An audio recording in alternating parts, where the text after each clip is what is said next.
Baiklah, Assalamualaikum anak-anak semua. Waalaikumsalam warahmatullahi wabarakatuh. Bagaimana kabarnya? Alhamdulillah. Sebelum kita memulai pembelajaran, baiknya kita berdoa terlebih dahulu. Silakan kepada ketua kelas untuk memimpin doa. Sebelum memulai pelajaran, marilah kita berdoa di dalam hati. Berdoa mulai. Doa selesai. Oke, baiklah, setelah kita berdoa, selanjutnya Bapak ingin absensi dulu, mengambil absen sesuai dengan yang ada di absen yang diberikan oleh sekolah, atau nantinya kalau ada teman-teman anak-anak sekalian yang belum terabsen, silakan diberitahu Bapak ya. Yang pertama Genta, Hadir Pak. Fajri, Saya Pak. Ajo, Hadir Pak. Abdullah, Hadir Pak. Mail. Hadir Pak. Oke, apakah ada yang tidak tersebutkan? Ada Pak. Ya, siapa? Refni sakit Pak. Refni sakit. Ada lagi? Abdullah dia itu Pak, izin Pak. Oh, izin. Oke. Tak apa-apa.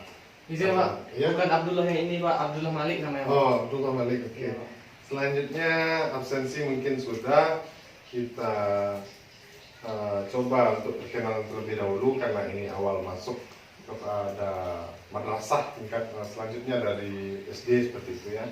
Bagaimana rasanya bagi anak-anak semua telah melewati jenjang persekolahan SD dan masuk pada madrasah ini? Bagaimana rasanya? Bahagia Bahagia, Mas. Pak.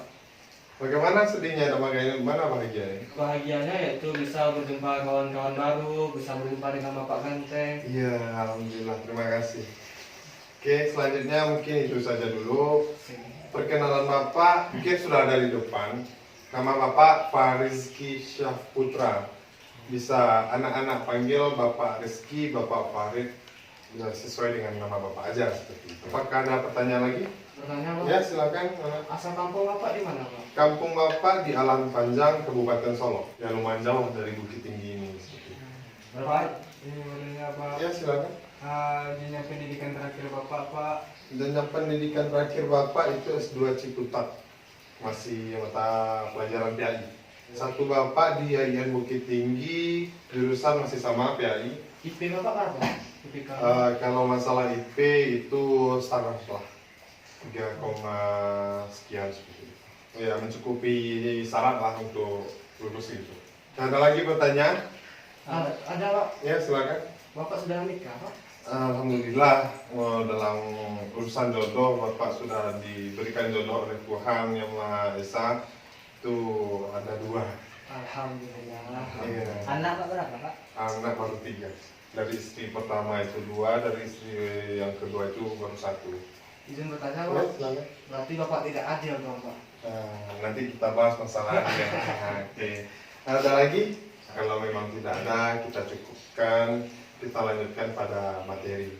Sebelum kita masuk pada materi, Bapak ingin memberikan sedikit motivasi pada anak-anak Bapak sekalian. Nah, dalam pembelajaran ini, kita sekarang ini belajar SKI Sejarah Kebudayaan Islam. Dalam pembelajaran ini, Bapak mengharapkan atau sekolah juga mengharapkan anak-anak itu bisa memetakan atau melihat gambaran besarnya bagaimana Arab pra-Islam dan kondisi sosialnya dan kepercayaannya bagaimana, seperti itu dalam keadaan Arab sebelum Islam, sebelum Nabi Muhammad diutus, seperti itu. Selanjutnya kita coba masuk perlahan-lahan. Nanti seandainya Bapak agak kecepatan dalam membahas ini, silakan anak-anak berkritik atau memberikan tanya itu. Pak, jangan terlalu cepat Pak, seperti itu ya, supaya harapan kita tercapai seperti itu. Selanjutnya kita bahas itu pembelajaran kita itu peradaban Arab sebelum kedatangan Islam, Arab pra-Islam. Itu tentang masyarakat pra-Islam, bangsa Arab juga disebutkan sebagai masa jahiliyah, terdiri dari bangsa Arab, Yahudi, dan Nasrani. Maksud dari sini, bangsa Arab yang jahiliyah itu bukan berarti bodoh dalam keilmuan, tapi di sini adalah tentang keyakinan, kepercayaannya yang sudah mulai hilang seperti itu, dan tentang moralnya yang mulai rusak atau tidak sesuai dengan seharusnya. Jadi seperti itu, itulah jahiliyah, bukan tentang kebodohan. Kalau dibahas tentang kebodohan, kita lihat secara faktanya, itu bangsa Arab adalah bangsa yang hebat. Hebat dari hal syair. Kan sangat hebat bersyair, terkenal sekali itu. Dan bahasa-bahasa yang sangat lengkap seperti itu. Selanjutnya itu kebiasaan. Yang poin A-nya cinta dan setia kepada kabilah masing-masing. Kabilah ini bisa dikatakan kelompok seperti itu. Poin B-nya tidak beradab atau merampas dan kerusakan yang diperbuatnya. Jadi di sana perampokan, perampasan dan kekerasan, kerusuhan itu sangat banyak.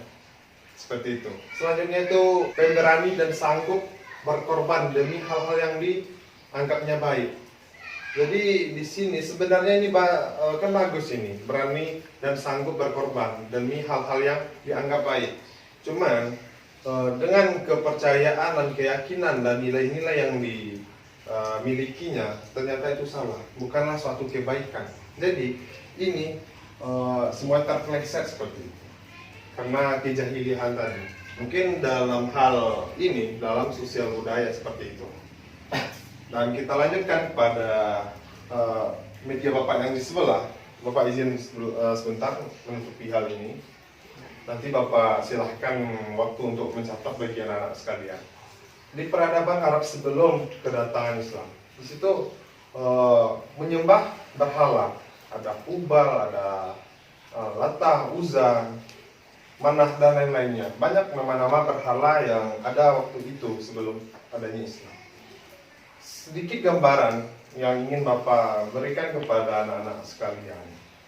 Di sini pada awal mulanya bangsa Arab itu adalah memeluk agama tauhid yang dibawa oleh Nabi Ibrahim dan Nabi Ismail. Tapi lambat laun itu mulai terkikis dan sehingga hilang karena nabi-nabi tersebut sudah tiada. Ada beberapa orang yang pergi ke daerah tersebut dan di situ mengajari sehingga membawanya ke Mekah dan itu diajarkannya kepada orang-orang Mekah. Selanjutnya itu pandai dan pecinta syair seperti yang Bapak jelaskan tadi. Jadi orang-orang Arab itu sangat pandai, jadi dalam keilmuan tidaklah bodoh dia. Seperti itu. Selanjutnya itu suka minum khamar dan mabuk-mabukan. Jadi dengan terkikisnya nilai-nilai tauhid yang dibawa oleh Nabi Ibrahim dan Nabi Ismail. Namun setelah itu mulailah terkikisnya nilai-nilai itu dan banyaklah mabuk, diawali dengan minum khamar, seperti itu. Setelah itu ada dilanjutan di bawahnya mengubur anak perempuan hidup-hidup. Di sini mengubur anak perempuan pada bangsa Arab waktu itu. Anak perempuan ini bisa dikatakan ibaratnya bagi mereka adalah pembawa musibah. Jadi, kalau ada anak perempuan pasti dikubur hidup-hidup. Sebenarnya itu tidak sesuai dengan yang seharusnya. Masa ya seorang manusia walaupun itu perempuan dikuburnya. Seperti itulah nilai-nilai yang ada waktu itu, kepercayaan dan keyakinan yang dianggapnya. Karena anak perempuan ini lemah kan, tidak bisa berperang. Tapi kalau anak laki-laki itu sangat diagung-agungkan. Seperti itu. Siap itu suka berkelahi dan berperang antar kabilah. Nah, karena kecintaannya akan kabilah masing-masing, kelompoknya masing-masing. Di sana mereka itu masih menganut hukum rimba. Hukum rimba ini siapa yang kuat dia yang berkuasa. Setelah ada yang menang kalah, beberapa yang kalah itu dari kabilah yang kalah itu bisa aja diambil perempuannya, diambil laki-lakinya untuk jadi budak atau untuk hal-hal yang lain seperti itu. Yang penting, yang pasti itu adalah hal-hal yang tidak baik seperti itu. Jadi dari media Bapak, seperti itulah yang sudah Bapak coba untuk menggambarkannya supaya anak-anak Bapak lebih mudah memahaminya. Seandainya ada ingin bertanya, silahkan bertanya. Pak, ini yang tanya Pak, apa yang dimaksud dengan pecinta syair Pak? Pecinta syair di sini Bapak tanggapi, Pak jawab pada zaman dahulu. Bahasa Arab itu sangatlah hebat dalam bersyair, dengan bahasa yang indah, dengan makna yang sangat indah, sehingga orang-orang mudah terbawa dengan hal itu. Memanglah kehebatan bahasa Arab itu adalah dalam kosakatanya sangat indah seperti itu. Dan apabila dari ada satu dari kabilah yang pandai bersair dari kabilah-kabilah lain, itu akan memberikan ucapan selamat. Itu satu kebanggaan dari satu kabilah apabila penyair itu muncul dari salah satu kabilah seperti itu. Apakah anak Genta sudah Pak? Sudah Pak. Ya, baiklah. Apakah ada pertanyaan lagi? Izin bertanya lagi Pak. Ya, silakan. Itu kan Pak, di sana itu kan Pak, Bapak membuat masyarakat pra-Islam terdiri dari bangsa Arab, Yahudi dan Nasrani gitu Pak. Iya. Berarti itu yang Yahudi dan Nasrani ini ngungsi di sana Pak. Ya, jadi pada sebuah masa sebelumnya di sini ya, Iya Pak. ini Yahudi dan Nasrani. Sebelum ajaran Islam itu sudah ada ajaran-ajaran seperti ajaran Kristen dan banyak lagi kitab, ada 4. Jadi sebelum Islam tentu sudah ada dan mereka membuat kelompok-kelompok seperti itu. Jadi diciptakanlah seperti ini. Jadi Islam ini kan di akhir munculnya. Nabi Muhammad ini nabi penutup, nabi yang terakhir seperti itu, nabi penyempurna.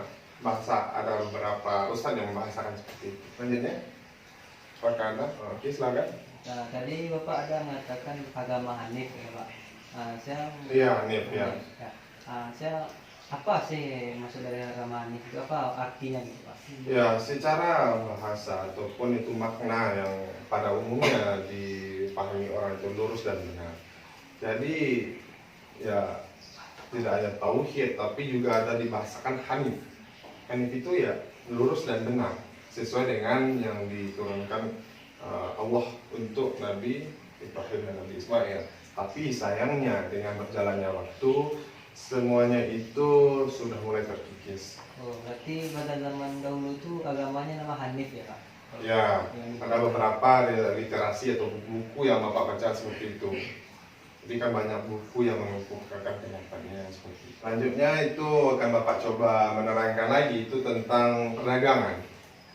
Ada nanti sayangnya ini hanya beberapa karena tadi hari hujan jadi media Bapak ada basah seperti itu. Ini yang tinggal seperti itu kan.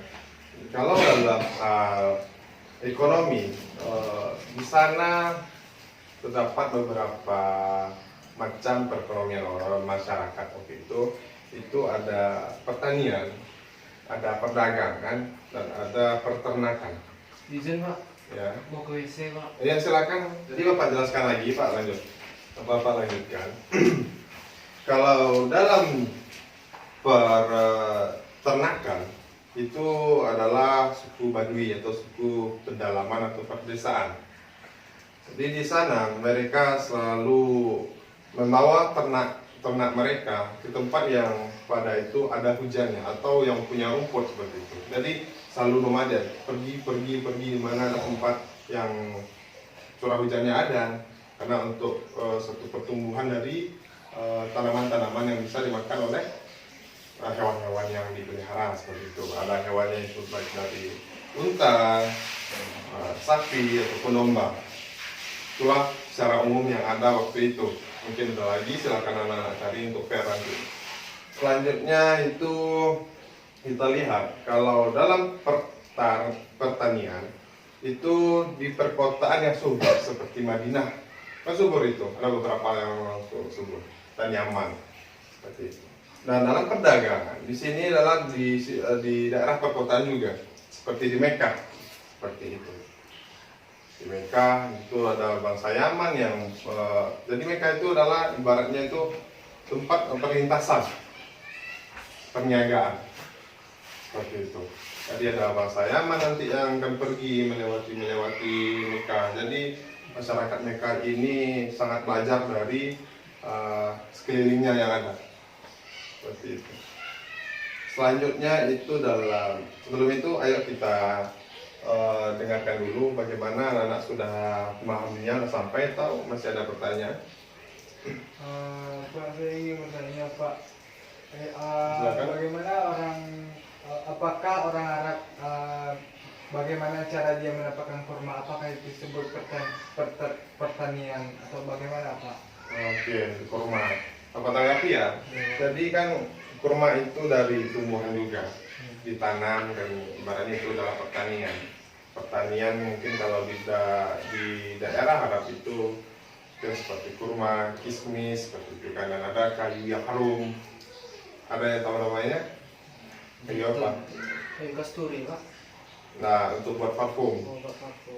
Ada. Nah, kalau nggak ada yang tahu, bukan berarti itu untuk PR untuk anak-anak semua. Jadi sudah berapa PR itu yang Bapak kasih? Ingat, jadi Bapak untuk pertema selanjutnya itu ada PR. Dan apalagi yang akan kita bahas itu tentang mungkin pemahaman-pemahaman kita lebih dalami lagi. Jadi Izin bertanya pak. ya, Itu kan pak yang dijual-jual oleh apa itu bangsa Arab itu kan berbagai macam gitu pak. iya, Ada nggak komoditi utamanya pak? komoditi utamanya. Oke. Jadi yang sesuai dengan bacaan Bapak yang sudah Bapak persiapkan. Oke, baiklah anak-anak sekalian, kita lanjutkan lagi tentang perniagaan, perekonomian atau perdagangan seperti itu. Sekarang kita lihat di salah satu suku Quraisy itu adalah suku yang sangat besar andilnya dalam perniagaan. Kenapa? Di sana juga menjadi suku yang terbesar seperti itu. Selanjutnya dia mengambil pengalaman dari bangsa Yaman seperti yang Bapak sampaikan kepada anak-anak tadi. Selanjutnya di sana ada beberapa hal lagi, itu Ka'bah itu sudah menjadi tempat haji dan dahulunya seperti itu. Nah, selanjutnya itu adalah apabila perjalanan dari suku Quraisy ini pada musim dingin itu ke Yaman dan musim panasnya itu adalah ke Syam. Dan juga dituliskan di dalam Al-Quran surat Quraisy ayat 1 sampai 4. Silahkan nanti anak-anak lihat seperti itu. Selanjutnya itu adalah tentang riba. Riba ini tidak bisa kita pisahkan dengan perniagaan, perekonomian atau perdagangan seperti itu ya. Jadi pada zaman dahulu itu, riba itu sudah menjadi tradisi, sudah biasa sekali bagi orang-orang Arab pada zaman dahulu. Itu harus anak-anak perhatikan. Jadi juga bisa mengetahui sesuai dengan tujuan kita tadi. Selanjutnya dalam transportasi itu masyarakat Arab itu menggunakan onta. Kenapa? Onta ini ibaratkan pesawat pada di daerah padang pasir. Kenapa? Sangat kuat dan nahan haus onta itu. Sangat hebat lah onta itu pada zaman dahulu. Makanya harganya pun kalau kita bahas juga agak mahal seperti itu. Selanjutnya kita masuk kepada itu adalah sistem perpolitikan. Di bangsa Arab pra-Islam itu terbagi menjadi dua sesuai dengan teritorial. Yang pertama adalah Arab daerah perkotaan, kedua Arab daerah pedesaan. Ya bagus, jadi sudah mulai memahaminya. Selanjutnya itu ada beberapa perpolitikan besar waktu itu yang mempengaruhi bangsa Arab. Yang pertama itu adalah Kekaisaran Nasrani Bizantium, silakan dicatat. Selanjutnya itu Kekaisaran Persia, agama Zoroaster. Selanjutnya itu dinasti Himyar, Arab bagian selatannya. Oke, memahaminya? Masih fokus? Oke. Lupakan yang lain dulu, kita fokus. Bentar lagi, waktu kita nggak akan lama. Oke. Selanjutnya itu adalah dan bangsa Arab terdiri beberapa suku, sudah kita bahas tadi. Selanjutnya itu karena kecintaannya akan sukunya begitu besar, sampai di sana sudah dibahas sedikit sampai bunuh-bunuhan karena masih menganut hukum rimba. Dan ada beberapa peperangan pada zaman itu antara suku per suku ini. Silahkan nanti kita diskusikan. Seandainya waktu kita masih mencukupi. Mungkin kalau dalam materi untuk hari ini dalam pembelajaran peradaban Arab sebelum kedatangan Islam, mungkin itu saja. Yang pertama itu adalah sosial, daerah sosialnya, saat itu perdagangan dan perpolitikan. Jadi itulah garis besar yang akan kita bahas pada hari ini. Seandainya masih ada pertanyaan atau anak-anak sudah memahami, Bapak ingin tahu terlebih dahulu seperti itu.